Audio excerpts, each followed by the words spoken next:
গাজীপুরের কালিয়াকৈরে গরু বিতরণ প্রকল্পের তালিকা থেকে ক্ষুদ্র নৃগোষ্ঠীর সদস্যদের বাদ দিয়ে প্রভাবশালীদের নাম দেয়া হয়েছে বলে অভিযোগ উঠেছে। এছাড়াও ভালো গরু দেওয়ার নামে টাকা নেয়ার অভিযোগ রয়েছে স্থানীয় দালাল ও প্রাণী সম্পদ অধিদপ্তরের কিছু কর্মকর্তার বিরুদ্ধে। বিষয়টি তদন্ত করে প্রয়োজনীয় ব্যবস্থা নেয়ার আশ্বাস দিয়েছে স্থানীয় প্রশাসন।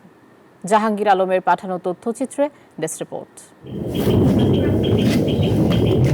গত ২০ মার্চ গাজীপুরের ফুলবাড়িয়ায় জনতা উচ্চ বিদ্যালয় মাঠে অনগ্রসর ক্ষুদ্র নৃগোষ্ঠীর ১০২ জন সদস্যকে বকনা ও ষাঁড় বাছুর বিতরণ করা হয়। এছাড়াও প্রতি সদস্যকে গরুর ঘর নির্মাণের জন্য ৫,০০০ টাকা ও ৩ মাসের খাবারের টাকা দেওয়া হয়।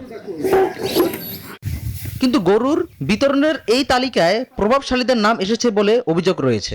টাকা যারা দিয়ে দেয় ওই দেয়, ধনী মানুষ টাকা দিতে পারে, আমরা তো দিতে পারি না, গরিব মানুষ। কিছু কিছু টাকার বিনিময়ে দেখা যায় হয়তো অনেকজন দিয়ে ফেলায়, এই ধরনের সিন্ডিকেট করে এরা। গরুটা যখন আনছি তখনই অসুস্থ, তখনই ওই কোনো ভাই নিয়ে আইছি, বাড়িতে আনছি পরে মারা গেছে। মুখ চেনা দেয় যারা এই যে নেতাগিরি করে আরে কি করে আরে দেয়।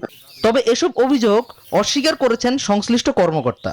আমাদের এই প্রকল্পের যে ফিল্ড ফ্যাসিলিটেটর সে কাজ করেছে এবং সে খুব দৃঢ়ভাবে আমাকে বলেছে এখানে কোনো স্বজনপ্রীতি নাই, কোনো রিপিটেশন নাই।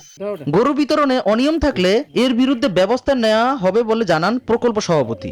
অর্থের বিনিময়ে যদি এরকম করে থাকে তাহলে আমরা মাঠ পর্যায়ে যে কর্মীরা কাজগুলো করেছে, যারা তাদের মাধ্যমে নামগুলো সংগ্রহ করা হয়েছে, আমরা তাদের সাথে কথা বলে যদি সম্পৃক্ত এরকম কাউকে পাই তাহলে তারা আমাদের প্রকল্পের বিধানের বিরুদ্ধে আমরা আইনগত ব্যবস্থা নিই।